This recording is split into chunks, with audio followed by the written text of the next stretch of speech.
Hello there, Seraphim17 once again. This is my Onimusha, Dawn of Dreams, hard no damage walkthrough. We are in the second part of Mission 3. We're currently looking for a key to get in that room that we passed earlier.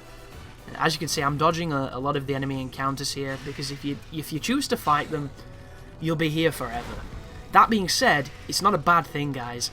If you're using the full critical, you know, the Issen that you're seeing me do a lot, you're getting a lot of orbs and a lot of experience. Especially if you're killing those gachas, those big fellas with the maces who spin around. They give you a lot of experience for early on. So not only can you have a lot of currency, but you can also level your character. And leveling your character increases your life and your magic. Obviously, life is not a point of any part of this walkthrough because I'm not taking damage intentionally. So I don't really care about my life. It's not anything to do with much. Magic is insanely overpowered. It's one of those things where on some of the encounters I'm going to show you strategies that do not involve magic for the most. Certain ones definitely will, depending on how I feel / what the strategy is. But magic is so powerful in this game that if you're struggling, it's probably the answer. And that is not even mentioning that you get so many items. I will not be using any items unless I literally have to. And there's only one fight where I'm even considering that might be the case. And even then, I'm pretty sure I can get a clean fight on this particular boss. Right now, this is a situation where guard break can happen, because two people using very heavy hits, and what I have to do here is keep calm and get an Issen off the little dudes who I know I can critical, like that. The big dudes can be criticaled, but the timing is so precise, I would have had to have replayed quite a large section if I'd have messed it up, so just keep you cool, you know, play to your strengths, which to me is anything but the big fat bastards. I'm pretty good at doing the Issen on. And be careful of the archers. Anything with an archer, any room where archers are present is a nightmare, because they're incredibly accurate, they've got unlimited arrows, and they make a no damage run much more challenging than it needs to be. Right there you'll notice my life, looks like I've taken damage, that's the level up thing I mentioned. But always prioritise anything that has range. Range is a nightmare. But magic is so powerful, folks. It truly is. Not only does it allow you to easily chain criticals without any of the timing, but it also can be very powerful and easy to get. So right there, I use the dude I know I can critical to critical the fat dude. It's a strategy you'll see me using a lot. It's a very effective strategy. And because I don't trust myself with this dude, you'll notice I'm going to try and do the... am I going to get a critical off him and chain him? I am. There we go. So much more successful. But the timing on the fat guy, when he's spinning around, at any point is he vulnerable for a critical, but I find it really tricky to get that one, because he always hits me. I don't know why, it's just something that happens that way. His attack, when he does the solitary spin on one arm and then swings at you, that one is literally the instant it touches you. If you can nail it, you will get the Issen. It's a little bit easier to block and get the deflect Issen, which is the one you'll see me using the most with them, because my confidence in getting the good one is always going to be indicative of how much I have to replay if I mess up. Because the funny thing here, guys, is I'm doing a strategy where one mistake damages me, and I'm trying to do a no damage run, so it enables it to be this very trial and error sequence. But it's a lot of fun, because I really enjoy this game. Secondly, the Oni mode, or Onimusha mode, the demon mode. I'm not entirely too sure of the names. Do you notice how on my life bar to the left there is a red orb surrounded by something that looks like a bar that will eventually fill? Well, that's exactly what that is. It is the transformation mode, and when we unlock it, when you fill that bar and you activate it, you turn into this awesome looking Onimusha demon thing that does massive damage. It cannot take damage even when you get hit. It's so strange, and it's just the ultimate, you know, fuck you button. If you're having trouble with something, you use that, you will have a massive advantage for however long it lasts, and you can even use items to elongate how long it lasts. So that ability combined with, you know, a bunch of items, you can stay in it indefinitely and do massive damage. You can fight any boss without any of the challenge or any of the learning or anything. Speaking of, this is a very boring boss, this one, because I have to wait for this dude to drop down. And then when he does drop down, I'm doing a move called the Helm Splitter. And to get this, you have to put 3 skill points into Finisher to unlock it.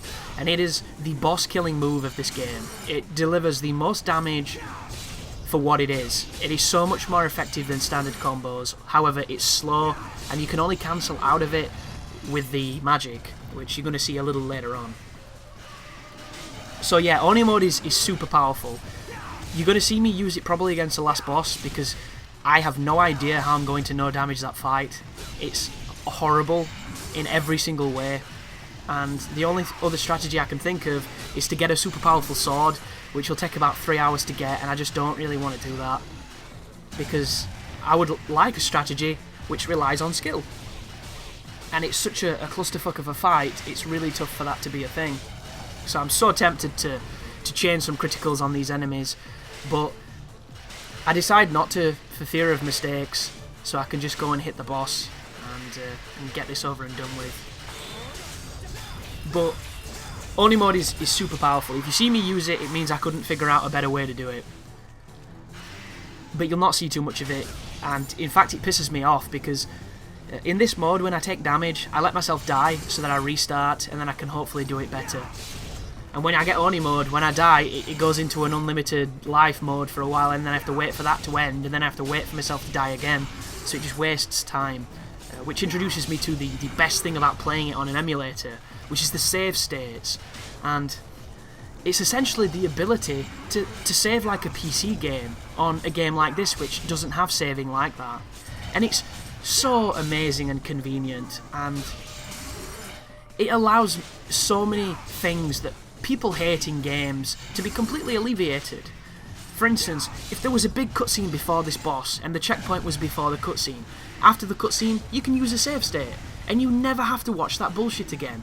It's literally perfect checkpointing, because you get to decide where they are.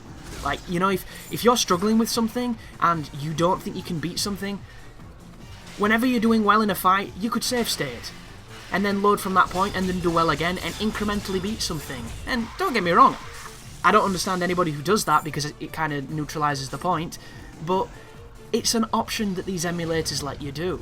You know, if a boss has 9 phases and no checkpoints, and you can do 8 phases easily, but the 9th phase kills you, you can put a checkpoint on that 9th phase. I think it's beautiful and amazing, and you know, it makes me so excited for the future of checkpointing and saving in games, because when this first came out, the games industry didn't have, you know, aside from the PC stuff, quick saving. It didn't really have that many checkpoints. It was very save orientated, it was very old school, old fashioned, and we are getting, you know, more available, more accessible and better, but nowhere near to the extent of what PC is, because PC is, you know, if you fuck up, it's because you fucked up, because you didn't save correctly or you didn't have a good backup. So much so that when you play a game that doesn't have, or does have that, and you forget to do it, it can punish you, i.e. Mass Effect 1. But save states are amazing, I love everything about them. They're just so good, they really are. And like a good one is the Trials of Valor, the Tests of Valor on this game. They do these introductions that take a while to skip, and then they'll do a little video introduction and that takes a while to skip. And like, if you mess them up, you have to keep watching it all over again. And it's the run back. That's literally what it is. It's the Dark Souls run back. Like, if Dark Souls had save states, I would never run back to a boss ever, because I hate that. That to me isn't fun. I'm not learning anything. I'm not getting anything from it. I'm just wasting my time. I'm wasting time that could be spent fighting the boss. And it makes me, like, I can't wait until I can emulate Dark Souls and shit, just so I can do it, because if you've never experienced it, folks, it makes gaming so much more fun than some games were ever intended to be, and I love it. But thank you for watching.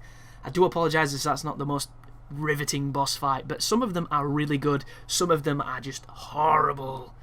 But yeah, you take care now.